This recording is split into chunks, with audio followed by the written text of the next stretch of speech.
아침 묵상 하루 한 장 시작하도록 하겠습니다. 먼저 기도하시겠습니다. 하나님, 여호와를 앙망하는 자는 새 힘을 얻는 담과 같이 이 말씀이 우리의 삶에 응하기를 원합니다.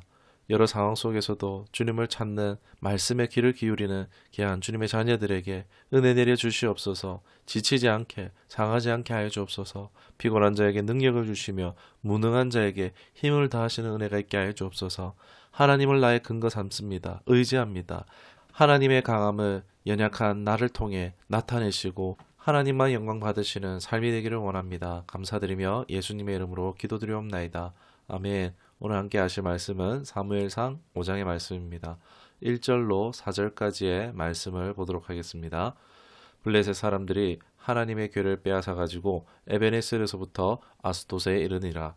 블레셋 사람들이 하나님의 궤를 가지고 다곤의 신전에 들어가서 다곤 곁에 두었더니 아스돗 사람들이 이튿날 일찍 일어나 본즉 다곤이 여호와의 궤 앞에서 엎드려져 그 얼굴이 땅에 닿았는지라. 그들이 다곤을 일으켜 다시 그 자리에 세웠더니 그 이튿날 아침에 그들이 일찍이 일어나 본즉 다곤이 여호와의 궤 앞에서 또다시 엎드려져 얼굴이 땅에 닿았고 그 머리와 두 손목은 끊어져 문지방에 있고 다곤의 몸뚱이만 남았더라. 아멘. 앞서 사무엘상 4장에서 이스라엘은 하나님 중심의 신앙을 했어야 했지만 하나님 임재의 상징을 이제 언약궤를 숭배하는 잘못을 저질렀죠.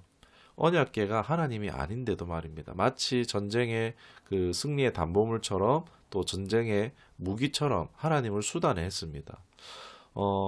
우리도 이 하나님 중심의 신앙을 해야지 하나님의 아닌 것을 잘못 숭배할 때에 이처럼 잘못된 방향으로 또 잘못된 결과를 마주할 수 있다는 것을 우리가 염두에 둬야 하겠습니다. 아무튼 이로 인해서 이스라엘은 블레셋에게 오히려 더 크게 패배하였고 이제 5장에서는 이 언약궤 행방이 어떻게 되었는가라는 부분으로 다루고 있습니다. 이 전쟁에서 이스라엘은 대패배를 했죠. 블레셋의 승리로 돌아가면서 언약궤는 블레셋 사람들이 탈취합니다. 여기 이유가 아마도 이스라엘을 더 철저히 파괴하기 위해서입니다. 정신적으로 파괴하기 위함이고 또 자신들의 신의 지위를 높일 수 있고 또 이스라엘을 자신들의 이제 권력하에 두고 자원을 치유하기 위함이다라고 할 수 있겠습니다. 당시 전쟁의 승패는 신들의 전쟁에 따라서 승패가 결정난다라고 믿고 있었는데 이스라엘의 패배는 결국 여호와 하나님의 패배처럼 사람들에게 인식되어지고 믿어지고 말았습니다. 여러분 정말 그렇습니까? 이스라엘의 패배가 하나님의 패배를 의미하는 것이 아니죠. 하나님이 블레셋의 우상보다 약해서 이스라엘이 패배한 것이 아니었습니다. 앞서 얘기했지만 4장에서 이스라엘이 하나님의 말씀대로가 아닌 자신의 소견대로 옳은 대로 행하는 이 범죄함에 대한 하나님의 징계로서의 이스라엘의 패배라고 할 수 있겠죠. 하나님이 그들의 소견대로 내버려 두심으로 인해서 이스라엘 스스로 자초한 결과이기도 합니다. 그러니까 결국 하나님이 패배하신 것이 아니라는 것입니다. 그러나 눈으로 볼 때에는 이제 이스라엘 패배했으니까 블레셋 사람들은 자기들의 신이 승리했다라고 생각했고 이스라엘 언약궤를 뺏어왔습니다. 에베네셀에서 아스돗까지 가져왔다는데 아마 50km가 넘는 거리였을 것입니다. 가져오는 동안은요 아무 일도 없었어요. 그러나 도착해서 블레셋 사람들은 해서는 안 되는 잘못을 하고 맙니다.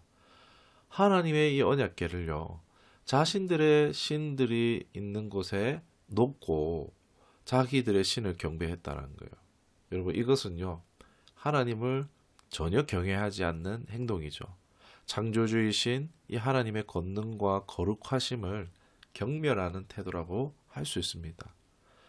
이러자 이에 대한 하나님의 강력한 대응이 이어집니다. 처음은 다곤 신상이 언약궤 앞에 엎드려져서 얼굴이 땅에 닿아 있다라고 말하고 있습니다. 이것은 블레셋의 신이 여호와 하나님을 마치 경배하는 것처럼 보여질 수 있습니다. 여러분 이때 블레셋 사람들은 깨달았어야 되는데 우연인가 싶어서 깨닫지 못하고 다시 자기들의 우상을 세워놓고 갑니다. 다음 날에 왔더니 어떻게 됩니까? 역시나 언약궤 앞에 이제 다곤상이 엎어져 있는데 어제는 멀쩡히 그렇게 넘어져 있던 게 오늘은 박살이 나 있어요. 전날 한번 쓰러졌기 때문에 여러분 사람들이 어떻습니까? 더 단단히 이제 뭐 고정하지 않았겠습니까? 뻔하죠. 그런데도 다시 넘어가 있는 거예요. 그것도 모자라서 박살이 나버린 거예요. 그 머리와 두 손목이 끊어졌는데 이것이 어떤 모습이냐면은 전쟁에서 패배했을 때 백성들 앞에서 적장에 목을 치는 이런 일들이 있었습니다. 그런 것과 같은 것을 볼 수 있는 거죠. 즉 다곤 신상에 하나님 앞에 완벽한 패배를 상징한다라고 할 수 있습니다. 블레셋은 이 자신들의 신이 여호와의 신을 이겼다고 믿고 있었었던 것입니다. 그러나 실제 그것이 아니다라는 것은 하나님은 눈에 보이지 않으시지만 섭리하시며 깨닫도록 역사하고 계시는 것입니다. 이어서 하나님의 블레셋에 대한 징벌이 이어지고 맙니다. 그들은 하나님을 신성 모독했어요. 하나님의 백성을 멸시했고 침략했고 압박했고 큰 피해를 입혔습니다.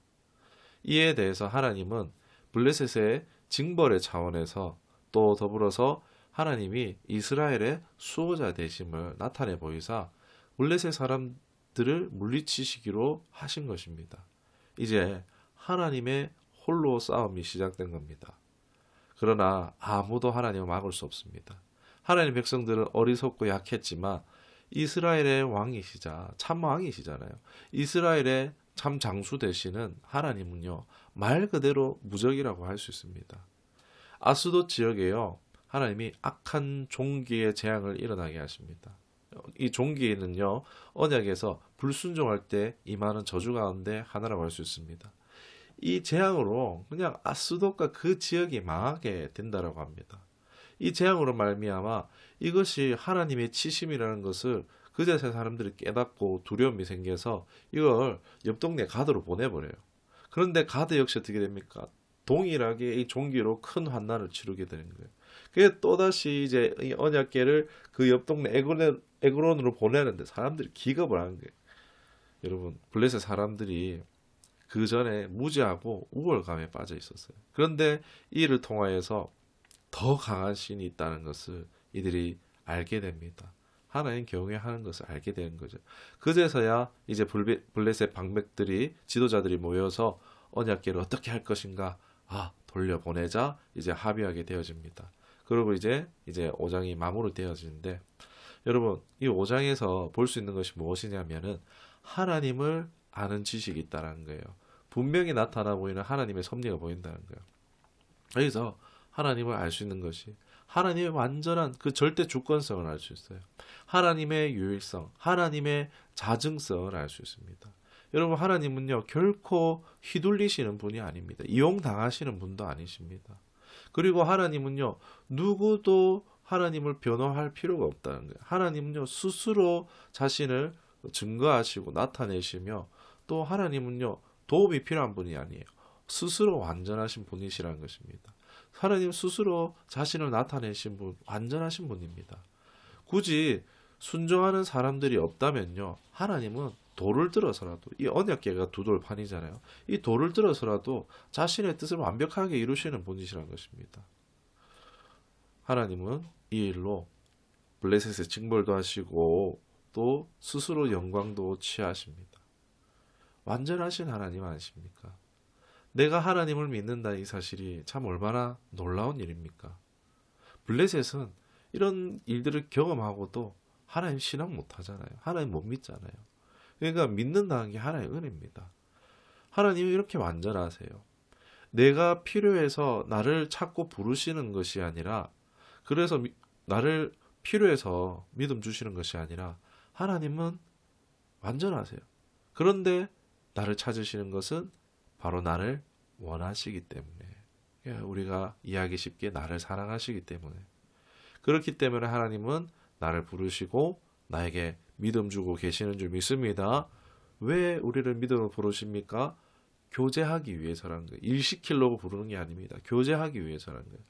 교제를 떠난 신앙은요, 잘못된 신앙이라는 것입니다. 이스라엘이 했던 실수가 이런 것이죠. 우리가 하나님을 바로 알고 교제함으로 바르게 신앙하는 저와 여러분 될 수 있기를, 그리하여서 전능하시고 완전하시고 오직 유일하신 하나님이 나의 하나님, 나의 아버지가 되는 것이 분명히 삶에 나타나 보이는 그런 역사가 있어지기를 주님의 이름으로 축원합니다. 말씀을 기억하며 기도하도록 하겠습니다. 하나님, 하나님은 조금도 부족하심이 없으시며 완전하신 하나님이십니다. 그 하나님을 찬양합니다. 신앙의 본질이 무엇인가를 오늘 또 말씀을 통해 생각해 봅니다. 하나님은 완전하십니다. 결코 우리가 하나님의 어떠한 필요에 의해서가 아니라 바로 하나님이 우리를 원하셔서 부르셨다는 것을 오늘 말씀을 통해서 생각해 봅니다. 하나님은 우리의 부족함을 채워주시기 위해서가 아니라 하나님은 우리의 당신의 전부가 되기를 원하신다는 것을 또 깨닫습니다. 하나님, 그 하나님이 나의 하나님 되기를 원합니다. 그 하나님의 선하신 뜻이 나의 삶에 온전히 나타내지는 은혜가 있으시기를 사모하고 감사드리며 우리 구주 예수 그리스도 이름으로 기도드리옵나이다. 아멘.